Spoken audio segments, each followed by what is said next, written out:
Assalamualaikum warahmatullahi wabarakatuh. Perkenalkan, nama saya Julpa Pojia sebagai moderator kelompok 4 dari kelas MN21F. Di sini kami akan membacakan hasil PowerPoint kami yang berjudul Menciptakan Ekuitas Merek.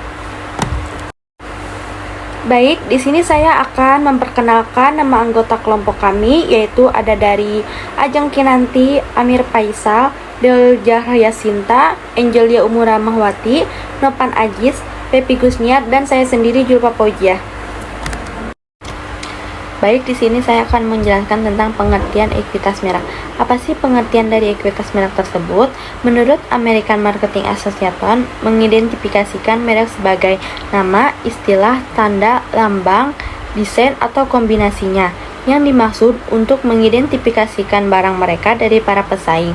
Maka, merek adalah produk atau jasa yang dimensinya mendiferensiasikan merek tersebut dengan beberapa cara dari produk atau jasa lainnya yang dirancang untuk memuaskan kebutuhan yang sama.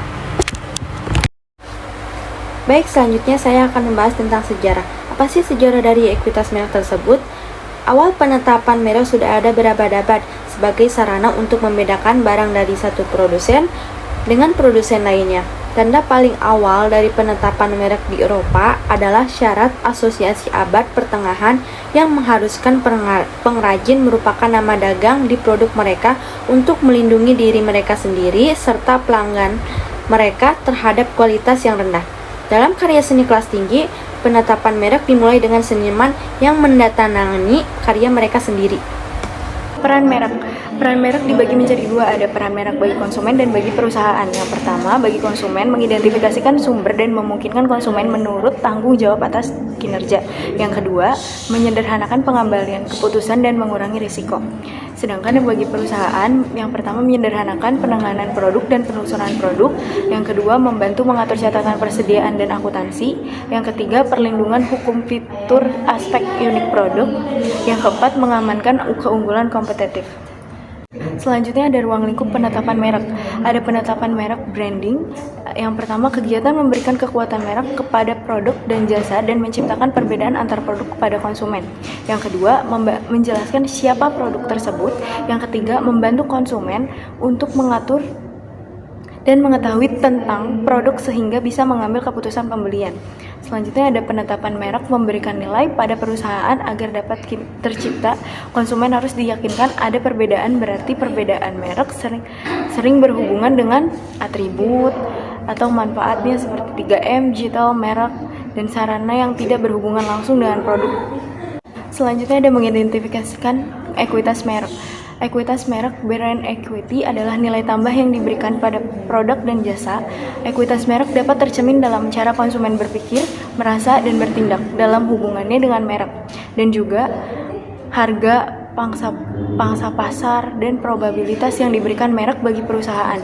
Pendekatan berbasis dan pelanggan memandang ekuitas merek dari perspektif konsumen baik per orang maupun organisasi. Ada 3 bahan kunci ekuitas merek berbasis pelanggan. Yang pertama, ekuitas merek timbul akibat perbedaan respon konsumen. Jika tidak ada perbedaan, maka intinya produk nama merek merupakan suatu komoditas atau versi generik dari produk. Yang kedua, perbedaan respon adalah akibat pengetahuan konsumen tentang merek. Pengetahuan merek atau brand knowledge terdiri dari semua pikiran, perasaan, citra, pengalaman, keyakinan, dan lain-lain yang berhubungan dengan merek. Yang ketiga, respon diferensial dari konsumen yang terbentuk ekuitas merek tercermin dalam persepsi, preferensi, dan perilaku yang berhubungan dengan semua aspek pemasaran merek. Ekuitas merek sebagai jembatan. Dari perspektif ekuitas merek, pemasaran harus memikirkan semua biaya pemasaran yang dikeluarkan untuk produk dan jasa setiap tahun dalam pengetahuan merek konsumen. Kualitas investasi dalam pembangunan merek merupakan faktor penting. Tidak selalu kuantitasnya, walaupun sejumlah minimal tertentu memang tetap harus dikeluarkan. Janji merek atau brand promise adalah visi pemasaran tentang seperti apa merek seharusnya dan apa yang harus dilakukan merek untuk konsumen. Model ekuitas merek. Berikut adalah 4 dari model-model yang sudah banyak diterima. Yang pertama, penilaian aset merek, Brand Asset Valuator atau BAV. Menurut BAV terdapat 5 komponen ekuitas merek, yaitu yang pertama, diferensiasi atau mengukur tingkat sejauh mana merek dianggap berbeda dari merek lain. Yang kedua, energi atau mengukur arti momentum merek. Yang ketiga itu relevansi atau mengukur cakupan daya tarik merek. Yang keempat, harga diri atau mengukur seberapa baik merek dihargai dan dihormati. Yang terakhir, pengetahuan atau mengukur kadar keintiman konsumen dengan merek.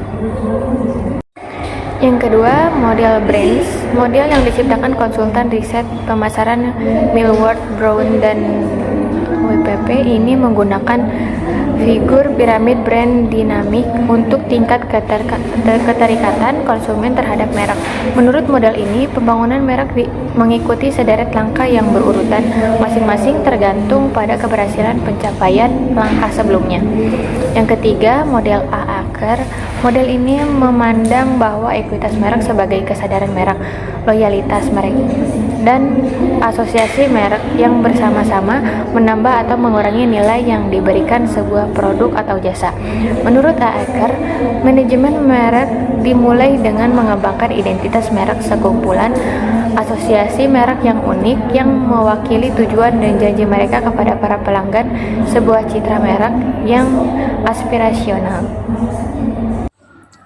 4. Model resonansi merek. Model ini memandang pembangunan merek sebagai sederet langkah yang menepak naik dari bawah ke atas, yakni yang pertama, memastikan teridentifikasinya merek oleh pelanggan dan memastikan asosiasi merek dalam pikiran pelanggan dengan satu kelas produk atau kebutuhan pelanggan tertentu.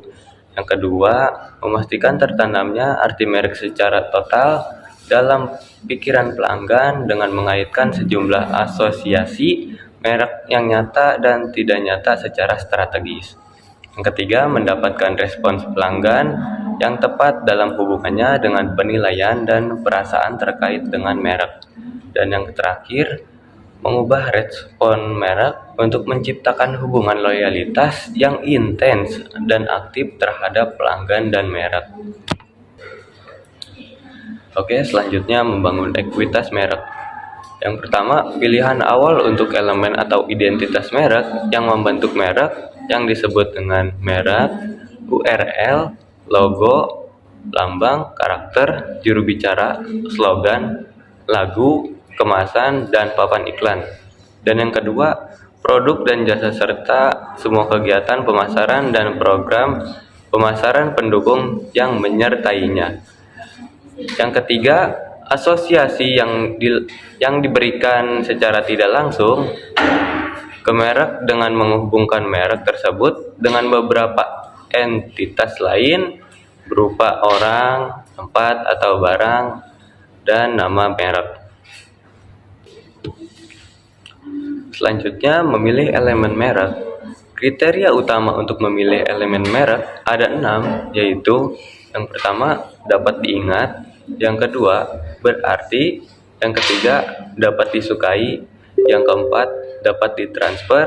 Yang kelima, dapat disesuaikan. Dan yang terakhir, dapat dilindungi. Selanjutnya adalah merancang kegiatan pemasaran oleh Cedric. Yang pertama adalah personalisasi. Pasar personalisasi adalah tentang memastikan merek dan pemasarannya serelevan mungkin pelanggan sebuah tantangan, mengingat tidak ada dua pelanggan yang identik. Yang kedua adalah integrasi. Pemasaran integrasi adalah tentang membaurkan dan menyesuaikan kegiatan pemasaran untuk memaksimalkan efek individual dan kolektif mereka. Yang terakhir ada internalisasi, adalah kegiatan dan proses yang membantu memberikan informasi dan menginspirasi karyawan. Selanjutnya ada mengangkat asosiasi sekunder. Asosiasi merek sekunder ini dapat menghubungkan merek dengan sumber-sumber seperti perusahaan itu sendiri melalui strategi pendapatan merek dengan negara atau wilayah geografis melalui identifikasi aset produk dan dengan saluran distribusi melalui strategi saluran. Begitu pula dengan merek lain melalui bahan atau pemerakan bersama, karakter melalui lisensi, juru bicara melalui pesponsoran, acara olahraga atau budaya melalui kegiatan sponsor atau beberapa sumber pihak ketiga lainnya melalui penghargaan atau ulasan.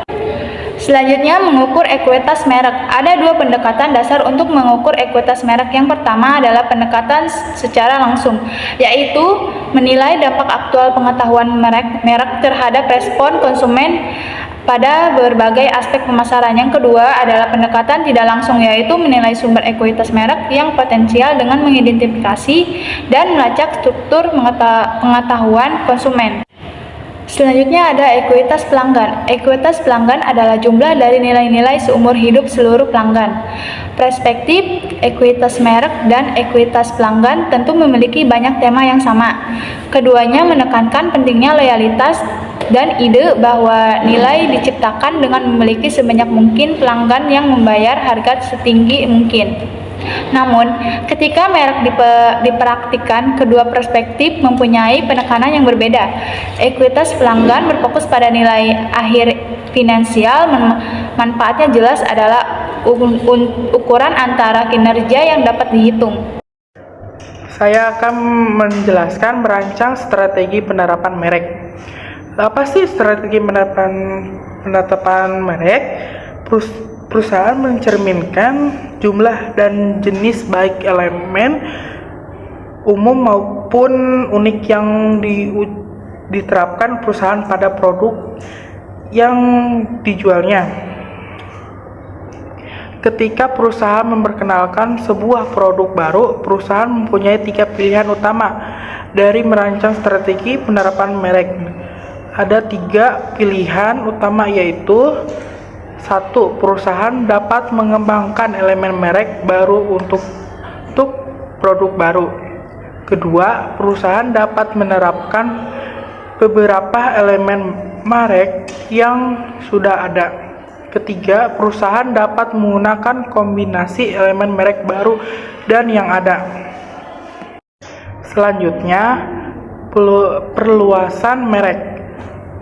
Asosiasi merek sekunder ini dapat menghubungkan merek dengan sumber-sumber seperti perusahaan itu sendiri melalui strategi pendapatan merek dengan negara atau wilayah geografis melalui identifikasi asal produk dan dengan saluran distribusi melalui strategi saluran, begitu pula dengan merek lain atau melalui bahan atau pemerakan bersama karakter melalui lisensi juru bicara atau melalui pensponsoran acara olahraga atau budaya atau melalui kegiatan sponsor atau beberapa sumber pihak ketiga lain melalui penghargaan atau ulasan. Selanjutnya, perluasan merek dibagi menjadi 2 kategori.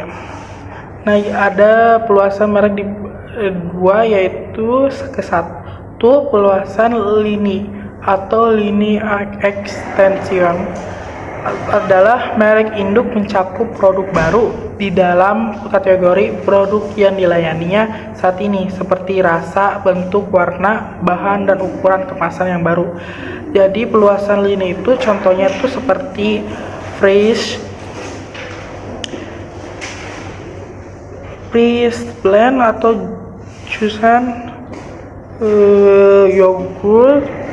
Kedua, perluasan kategori extension adalah merek induk digunakan untuk memasuki kategori produk berbeda dari kategori yang dilayaninya saat ini, seperti jam tangan Sweet Army.